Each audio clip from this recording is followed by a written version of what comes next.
तुळजाईने मला कौल दिलाय, उद्याच्या कार्यक्रमाला मी उभी राहणार.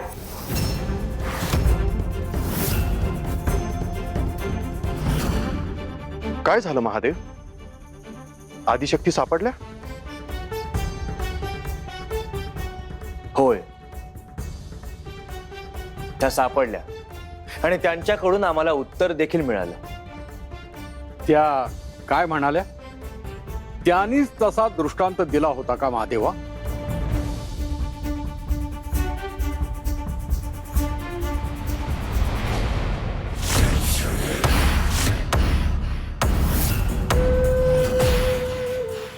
हिरोजी,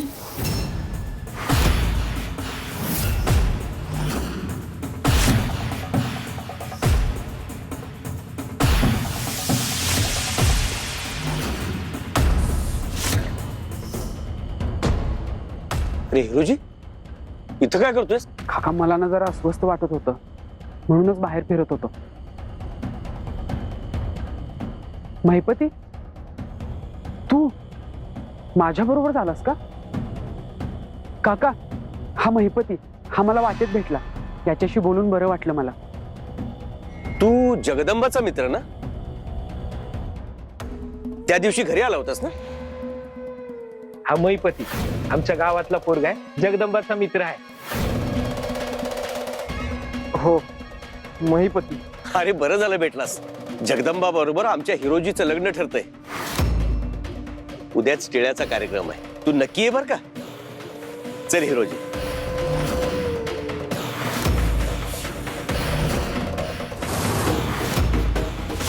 आदिशक्तींनीच हा आदेश दिला असेल तर हा त्यांच्या एखाद्या मोठ्या लीलेचा भाग असू शकतो. अर्थात दिव्य आवर्तन योग आकाशात प्रकट झाला आहे. त्याचा अंतिम दिवस जवळ येत आहे. परिवर्तन घडणार आहे. पण जगदंबाच्या बाबतीत तिच्या जाणीवेच्या अवस्थेला चालना मिळावी म्हणून आदिशक्तीने ही घटना घडवून आणली आहे. मग त्यांनी तुम्हाला आधीच विश्वासात का नाही घेतले? विश्वासात घेतलं असतं तर त्या घटनेचे सगळे पडसाद उमटले नसते जे आत्ता उमटत आहेत. ह्याचा अर्थ आदिशक्ती आणि तुळजा आपल्या समोर असा खेळ मांडत आहेत जो आपण पाहू शकतो पण खेळू शकत नाही. हा त्या दोघींचा खेळ आहे. पण मला एवढं कळलंय की लवकरच आपल्या भूमिका अतिशय महत्वाच्या होणार आहेत. आकाशात दिव्य आवर्तन योग दिसू लागला आहे. ज्या दिवशी हा योग पूर्ण होईल त्या दिवशी आपल्या सर्वांना या खेळात उतरावं लागेल आणि तो दिवस लवकरच येणार आहे. आदिशक्ती आणि तुळजाने मांडलेल्या या लीलेमध्ये जगदंबा, महिपती आणि शिवा या तिघांचे आयुष्य गुरफटून जाणार आहेत. या लीलेचा अंतिम टप्पा कदाचित आपल्यालाही चकित करून सोडेल. जगदंबाचा वांग निश्चय ह्या संपूर्ण घटनाक्रमाची दिशाच बदलून टाकेल.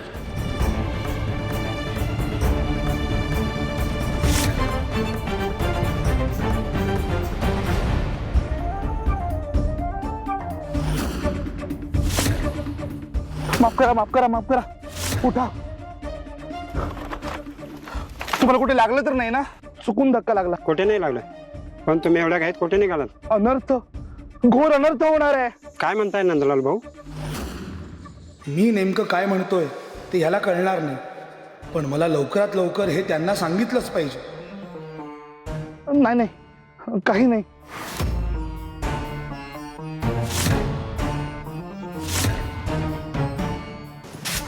अयो नभाजी, काय दिवस आले रे तुझ्यावर. इथे लोकांच्या बायका त्यांच्या नवऱ्याचे कपडे प्रेमाने धुतात आणि तुला स्वतःचे स्वतःच धुवायला लागतात की रे ते कपडे, म्हणतो मी. शिवा, मनुबाई, अहो शिवा कुठे आहे?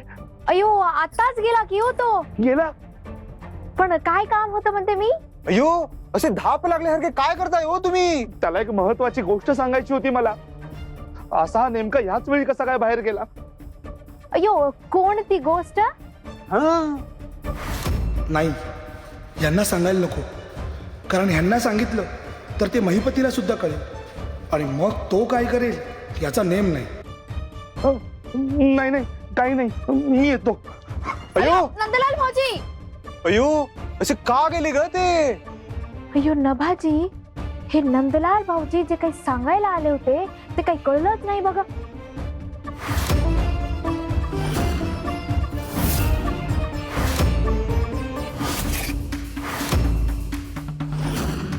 हा इथे नक्की शिवाला काय सांगायला आला होता हे मला माहितीये.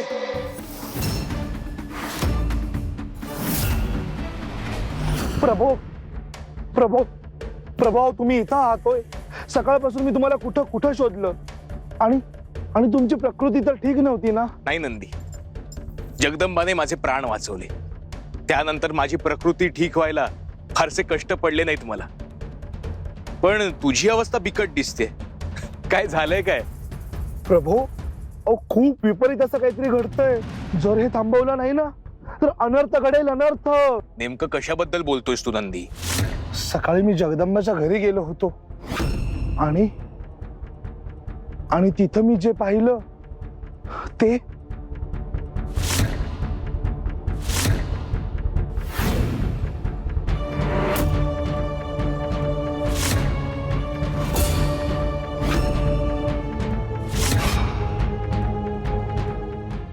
अरे नंदलाल भाऊ, तुम्ही या या या. जनक बाबा, अहो एवढी लगबग, ही सगळी तयारी कशाची चालली आहे? भाऊजी, अहो बरं झालं तुम्ही आलात ते. हे घ्या, तोंड गोड करा. अहो पण कशाबद्दल ते तरी सांगा आधी. हे आनंदाचं कारण काय आहे? अहो आज जगदंबाच्या लग्नाची सुपारी फुटणार आहे. पोरीचं लगीन ठरलंय. जगदंबाचं लग्न कधी ठरलं? हे कालच ठरलं. अचानकच जुळून आलं बघा समज. जगदंबा कुठं आहे? तिचं काय म्हणणं आहे यावर? अहो लगीन ठरतंय हे चांगलीच गोष्ट आहे ना. त्यात तिचं काय वेगळं म्हणणं असणार आहे? आणि तसं बी मुलींचं अशा बाबतीत काही वेगळं म्हणणं असतंय वय. जगदंबा लग्नाला तयार आहे. तिनं होकार बी दिलाय. जगदंबाने होकार दिला? कसं शक्य आहे हे? अहो शक्य नसायला काय झालं? आमची पोरगी आहे ती, आमच्या शब्दाबाहेर नाही. आणि आम्ही जे करू ते तिच्या भल्यासाठीच असेल ना.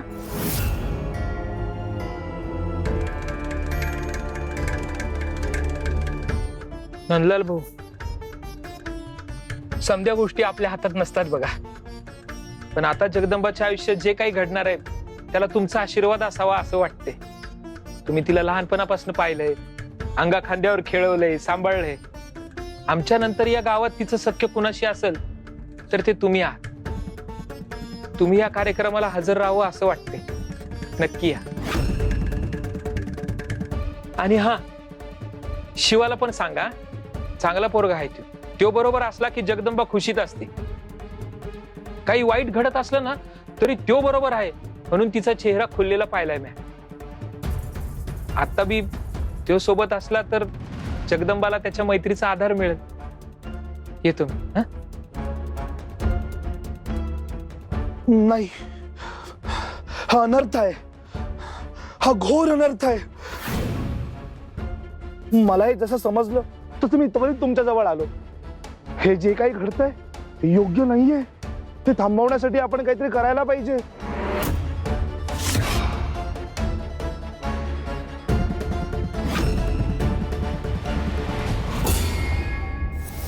अयो काहीतरी करायला पाहिजे की हो सुंदरेश. त्या जगदंबाचं लग्न त्या हिरोजीशी होतंय हे काही पटणं झालंय बघा. ते म्हणाला म्हणतो मी. कोण कुठला हा हिरोजी? माझ्या मार्गातला सगळ्यात मोठा अडथळा झालाय. खर तर त्याला काल रात्रीच संपवलं असतं.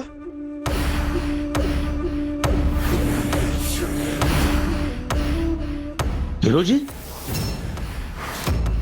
आणि त्या जनकचा भाऊ मध्ये आलं आणि मला काहीच करता आलं नाही.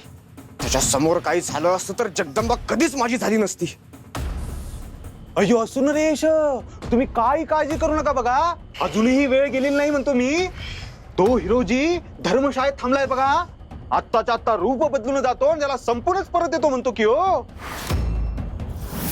थांबा, असं करायची काहीच गरज नाही की हो सूर नरेश. माझ्या डोक्यात एक वेगळीच आहे बघा ती योजना. अयो, म्हणजे आता तुझ्या डोक्याने आम्ही चालायचं का? नाही हो सूर नरेश, तसं नाही. जरा विश्वास ठेवा की हो सूर नरेश. ते माणूस कसा विचार करतात ते मला चांगलंच माहितीये बघा. ते ऐकून तरी घ्या की हो सूर नरेश. सांग, काय आहे तुझ्या डोक्यात? सूर नरेश, योजना खूप मोठीच आहे बघा, पण त्याची पहिली पायरी आहे की आपण जगदंबाच्या घरी जायचं आणि तिच्या या सोहळ्यात आनंदानं सहभागी व्हायचं. अयो, सोहळ्यात सहभागी व्हायचं? प्रभू प्रभू, तुम्ही हे काय बोलताय? जगदंबाचं लग्न दुसऱ्या कोणाशी तरी ठरतंय आणि ते थांबवायला आपण काहीच करायचं नाही. काही करायची गरज काय नंदी? प्रभू, अहो जगदंबा म्हणजे साक्षात तुळजादेवींचा अंश आहे. हे जर असं घडलं तर ते खूप चुकीचं ठरेल, असं तुम्हाला वाटत नाही? नंदी, तुला अजूनही काही गोष्टी कळत नाहीयेत, कारण तू फक्त मनाने विचार करतोयस. मनाने? प्रभू, मला काही समजत नाहीये. माझा खूप गोंधळ होतोय, मला नीट समजावून सांगा. सांगतो. जगदंबा ही साक्षात तुळजाचा अंश आहे. काल माझ्या जीवावर बेतलं होतं, तर जगदंबानेच मला त्यातून वाचवलं होतं. आज अचानक तिचं वांगनिश्चय ठरलंय. तिच्या लग्नाची तयारी सुरू झालीय. तर आकाशात दिव्य आवर्तन योग दिसतो आहे. या सगळ्याचा अर्थ तुझ्या लक्षात येत नाहीये का नंदी? प्रभू, नाही. याचा अर्थ तुळजादेवी आणि साक्षात आदिशक्तीने मांडलेल्या लीलेमध्ये एक नवा अध्याय सुरू होणार आहे.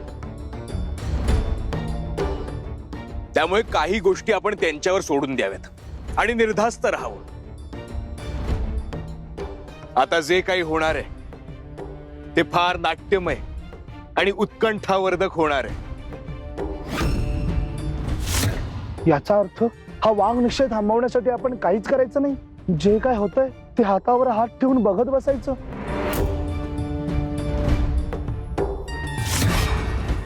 अयो, असं हातावर हात ठेवून मला तरी जमणार नाही बघ, आणि असुर नरेशांना पण आवडणार नाही की ग ते. अयो, ऐकून तरी घ्या की हो सूर नरेश. कधी कधी कृती न करणं आणि शांत राहणं हेच गरजेचं असतं की हो. त्यातच असते बघा ती हुशारी. आता शांत राहायचं आणि मग योग्य वेळ आली की मग त्या हिरोजीचा काढायचा बघा काटा म्हणते मी. आणि मग ती योग्य वेळ येणार कधी? हा टिळ्याचा कार्यक्रम पार पडला की मग जगदंबा आणि त्याच्या नशिबाची गाठ बांधली जाणार की हो. आणि मग त्याच्या नशिबात जे काही होईल त्याला कोण कारणीभूत असणार? जगदंबा. आणि मग त्या काळात जर त्याचा जीव गेला तर? अयो, मग जगदंबाला सगळे अपशकुनी म्हणणार की ग ते. आणि मग कुठलाच मुलगा तिच्याशी लग्न करायला तयार होणार नाही की हो. मग कोण करणार तिच्याशी लग्न? तुम्ही. तुम्ही करणार की हो तिच्याशी लग्न. अयो, तुम्ही अगदी मोठ्या मनानं तिला आपलंस करून घ्या बघा. वा वा वा मनुबाई, कधी कधी तुझं डोकं जरा योग्यच दिशेने चालतं. चला, आता जगदंबाच्या सुपारी फुटण्याच्या कार्यक्रमाला आपण जायचं आणि आनंदाने सहभागी व्हायचं.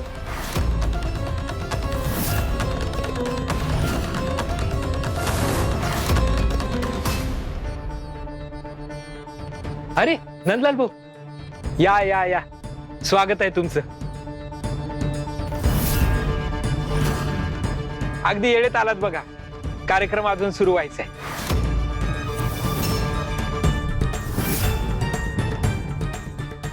जनक बाबा, अहो जगदंबा कुठं आहे? ती आहे ना, आत आहे, आवरती. तुम्ही बसा इथं, पाहुण्यांजवळ बसा. आला का हा अवलक्षणी पोरगा इथं? ह्यांनीच बोलवलेलं दिसतंय. यांना तरी याचं काय कौतुक आहे कुणास ठाऊक. ह्याला आज मी पाहुण्यांमध्ये बसू द्यायचीच नाही.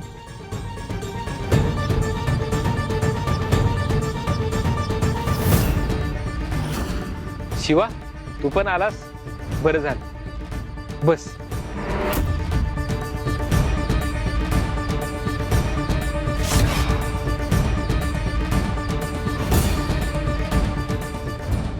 थांब शिवा.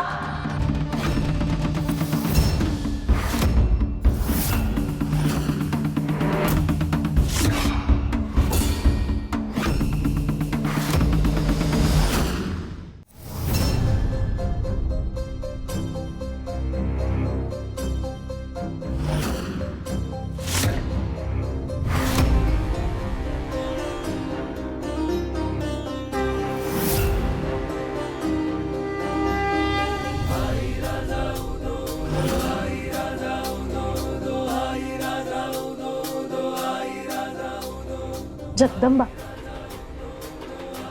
हे काय करतेस तू? तुला हे लग्न करायची मनापासून इच्छा नाहीये ना? अगं मग का करतेस?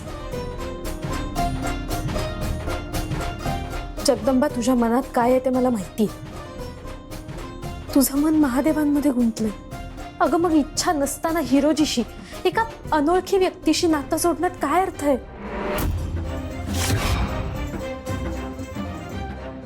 पद्मा, तुळजाईने मला कौल दिलाय. मी आईला दिलेलं वचन नाही मोडणार. ती जे सांगेल तसंच मी करणार. अगं पण तुळजाई माझ्या पाठीशी आहे. इथून पुढे जे काही होईल ते आई तुळजाईची इच्छा.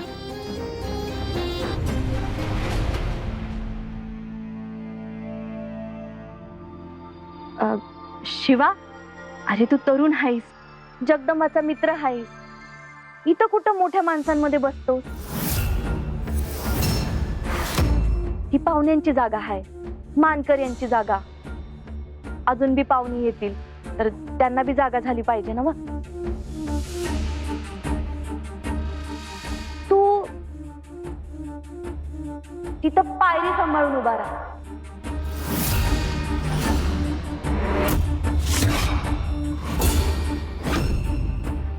म्हणजे पायरी जवळ उभा राहा.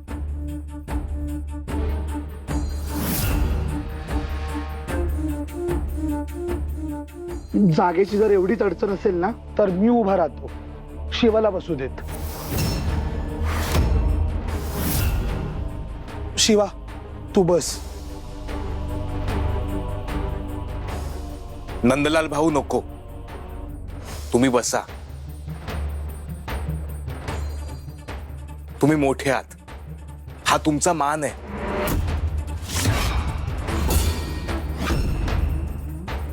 मी माझी पायरी सांभाळून पायरी जवळ उभा राहतो.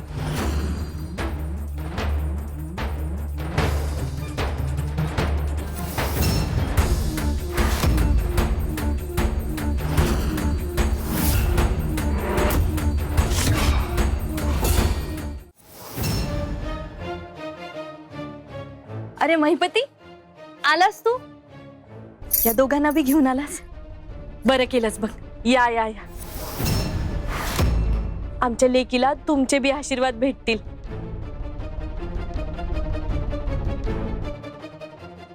अय्यो, तुमच्या लेकीचं लग्न ठरतंय हे कळलं तर धावतच आलो बघा.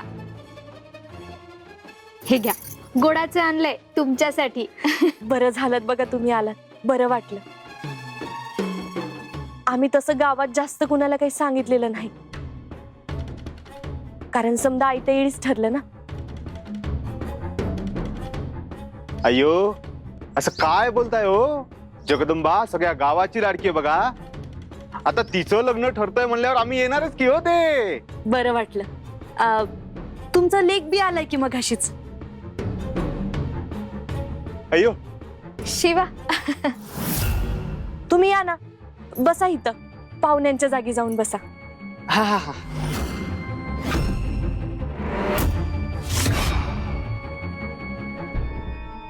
तुम्ही या.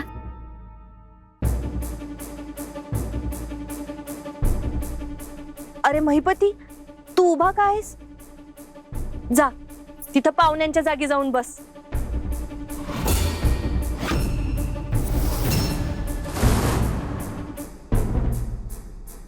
गंगाई, काय हे?